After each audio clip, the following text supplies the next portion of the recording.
Hi folks, it's Sarah here. Oh gosh, I'm looking a little bit red. I've just smashed out a hit session, a massive hit session, so I'm looking a little worse for wear, but got to get shit done. Okay, just to round up, I hope it's not too noisy here. I did try and find somewhere that's a little bit quieter, but unfortunately birthday's turned up behind me, so it could be a little bit noisy. Anyway, I'll try and do my update. So it's the end of week 3, and this week's been a bit of a disaster, which is great because it gives me plenty to talk about and how to deal with setbacks in particular. So what was the disaster? Well, we had a work function, and as I've just become the chief operating officer of this company, I kind of can't really get out of dinners and things with clients and investors. So I had a dinner, and that meant going out for a lovely restaurant with some lovely wine, of course. So I probably had about 4 glasses of wine and a very lovely meal. But unfortunately, of course, that's completely blown my calories for the day and really for the entire week. So it's probably set me back a whole week, that one dinner, which is a bit of a nightmare, really. And actually, the worst thing for fat loss, of course, is alcohol. So having 4 glasses of wine, I've really set my whole prep back by at least a week. So, well, actually, here's the thing. So when you are going out for a meal and stuff, you can kind of get away with a not very good meal as long as you don't have the alcohol with it. It's really the alcohol that absolutely kills your fat loss. You can actually recover an awful lot more quickly from sort of excess of calories if you don't have alcohol on top of it. So, like I say, having alcohol with my meal, it's really set me back a whole week, which I'm not too happy about. But what can you do when you have a setback? Well, of course, firstly, own it. I knew I was going to have a big meal, so I'm not going to beat myself up over it. So I thought, well, I know it's going to be a big meal. I know it's going to be a disaster for my pump prep. I'll deal with it afterwards, but I'm going to allow myself to enjoy the meal. So if you do find yourself in a situation like that, allow yourself to enjoy the situation and then own it and deal with it. That's the thing to do. So let it go, deal with it. So what did I do? So, well, the next day I did what's known as a protein sparing modified fast. And what that means is I essentially did one day where I had extremely low calories and it was just from protein, really. So I had just 1 boiled egg before my workout. I had my protein shake after my workout, and then just a sort of high protein veggie meal. So it literally just was protein and green salad straight after my workout, so at least I can recover from my workout. But then all I had for lunch was protein, and all I had for dinner again was protein. So that day after so Wednesday was my sort of the big dinner. So Thursday I only had about 400 calories.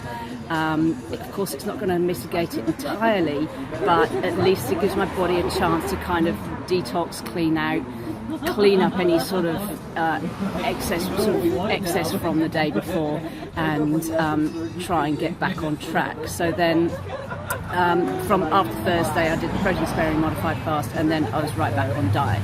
The other thing I did is, I had all my training as per usual, so I didn't stop training. So even though I felt completely like shit on Thursday, because I was with my trainer, it was a decent training session. How I got through it, I don't quite know, but I did. So that's why you have a trainer, to keep yourself accountable. So yeah, I managed to get through the workout. It was painful, but I did it. And then, so Friday, I picked up the pace again.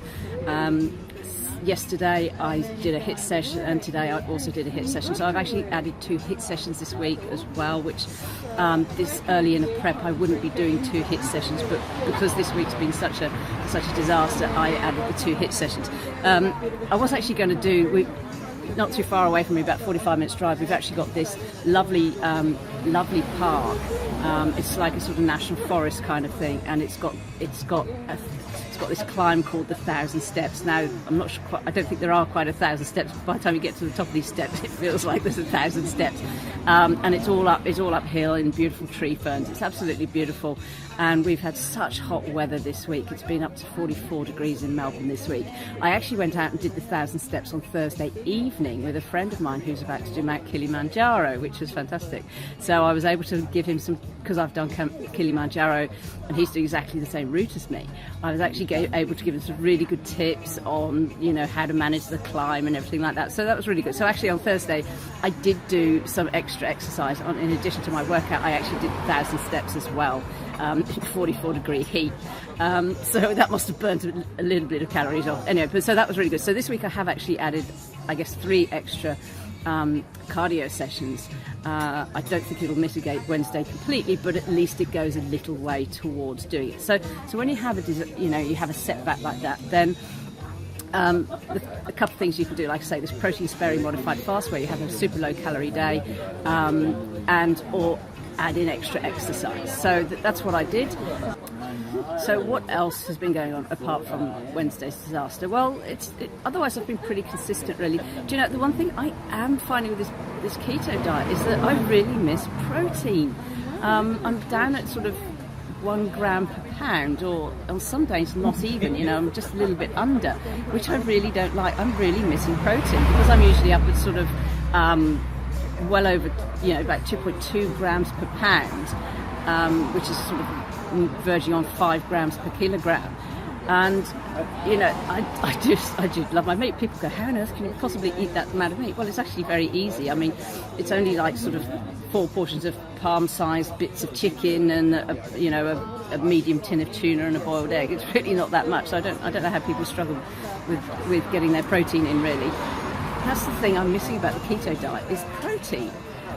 You know, like I say, I just can't get the volume of food in, so I'm still sort of feeling hungry at the moment. And this week, because obviously I just don't feel that I've lost it or come in or anything like that.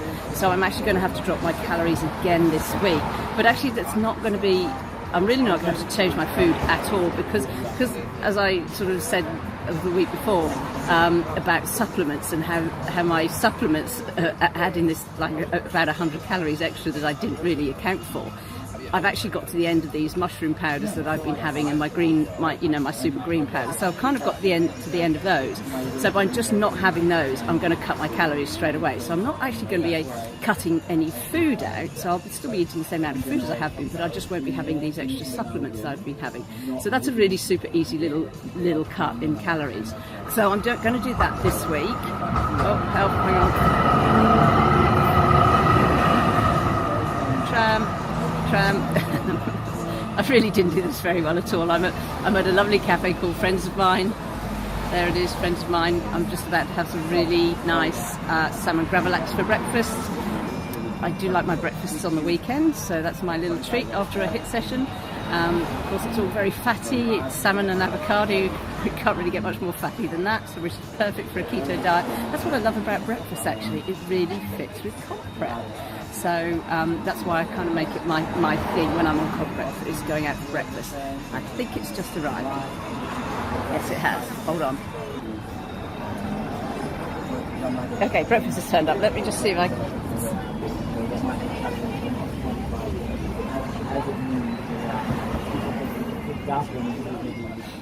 So I hope you can see that. I got it because it's got peas. I love peas. That's my carbs for the day, is the peas. But I do love my peas. Anyway, so there's breakfast. I'm going to love you and leave you and have my breakfast.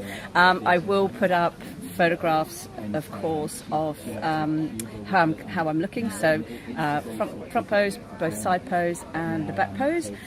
So see how I'm going. I'm going to start putting comparisons as well, I think, but just to see if I am actually coming in. I did get on the scales this week and I am down at 62.5, so I have lost 2 kilos unbelievably, which is good news. So I am coming in quite well by the sounds of it, which is unexpected, so we'll just have to keep going. Anyway, I'm going to have my breakfast before it gets cold, so I think that's really probably about it for this week. How to deal with a setback.